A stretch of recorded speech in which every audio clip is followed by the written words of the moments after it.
Nay? Ay nako anak, nandiyan ka na pala. Bakit ho kayong gumagawa niyan? Nasaan si Elaine?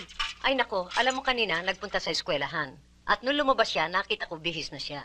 Ang tatay mo naman, bumili raw ng gamot. Kaya lumabas. Inay, iwan niyo na ho yan. Alam mo anak, ang lababo, pagka iniwanan mong marumi, ikisin. Elaine! Ate? Pumusit ka na naman sa trabaho mo dito sa bahay. Kinuha ko lang naman yung transcript ko eh. Gaano ba ka-importante yung transcript na yan at kailangan mong iwanan nag-iisa dito, nanay? O baka naman nakipagkita ka na naman doon sa lalaki mo. Para na nga akong preso dito eh. Ano? Ano sabi mo? Ang preso, sukat ang lugar na ginagalawan. Tinatakal ang pagkain. Nagtitibag ng bato at nagbubunot ng damo. Umaangal ka na ba sa konting responsibilidad mo dito sa bahay? Pwede ba? Tumigil na nga kayong dalawa. Alam mo kaya kayo nagkakaganyan, pareho kayong pagod eh. Tama na.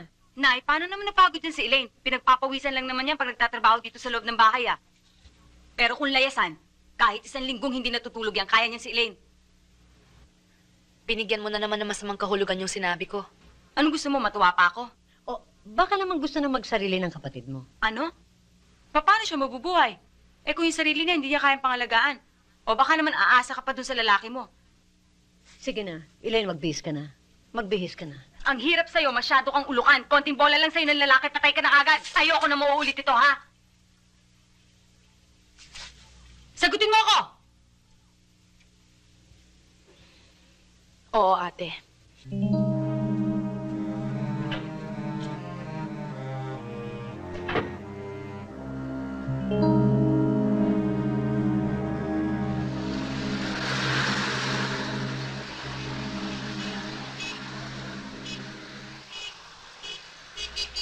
Masarap maging independent. Right after I graduated from college, umalis na ako dun sa bahay ng parents ko. Noong una, syempre, na-shock sila. Babae raw ako, kaya mahirap ang nag-iisa and all that. On juice mo. Pero kahit ayaw nila, wala rin silang nagawa. Ngayon, I'll never ever go back to living with my family again. Bakit? May samaan ba kayo ng loob ng pamilya mo? Of course not. Bakit kailangan ba nagsasampalan at nagpupukulan ng plato sa ulo para makalaya sa anak sa bahay? Ang sa akin lang, kapag nasa tamang edad ng anak, dapat marunong nang mag-solve ng sariling problem, di ba? Besides, I'd rather work for my own family. Pag nagkaasawa at anak na ako, doon ko ibubuhos ang obligasyon ko. Bago ka maging ina, maging anak ka muna.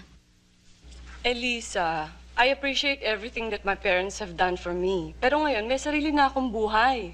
Baka nakakalimutan mo na merong mahalagang utang na loob ang anak sa kanyang magulang. Diyos ko, napaka-full-blooded Pinoy mo naman. As far as I'm concerned, yung ginawa ng parents ko para sa akin, yung pinag-aral ako, pinalaki, pinakain, responsibilidad nila yon. At ako naman, ang responsibilidad ko, pag ako nagka-baby, yung pag-aralin naman siya at palakihin. Hintayin mo pagsabihan ka ng ganyan ng iyong anak. Then tell me how it feels. Don't get me wrong, Elisa. I admire what you're doing. I think it's silly, but then it's admirable. Not everything heroic is sensible. Ikaw ba wala kang balak magkaroon ng sariling pamilya? Matagal pa siguro. Wala pa sa isip ko mga bagay na yan eh. Marami pa akong obligasyon na dapat gampanan. Di mo rin masasabi yan.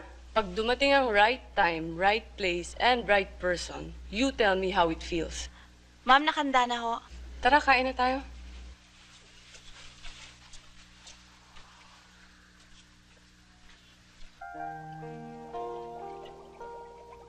Mabuti pa sila. Parang walang problema. Langoy lang ng langoy maghapon, magdamag. Wala ngang direksyon ang nilalangoyan. Paikot-ikot lang. Pero tahimik. Walang nakikialam. Walang nagsasabi kung sa kaliwa o sa kanan sila lalangoy. Hindi kaya ko. Elaine, we can't let this go on. Pag nakikita kong nahihirapan ka, mentally and emotionally,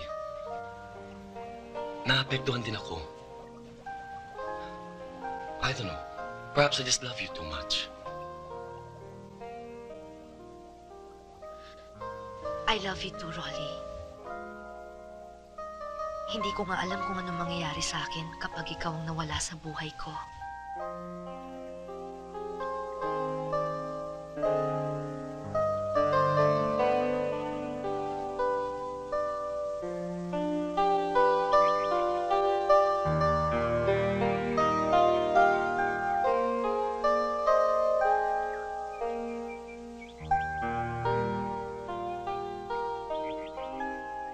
Elaine, I want you to be my wife.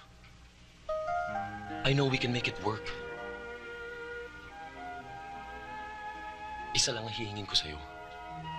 Bukod sa pagmamahal mo. Maging matapang ka. Malakas ang loob. For your sake and mine.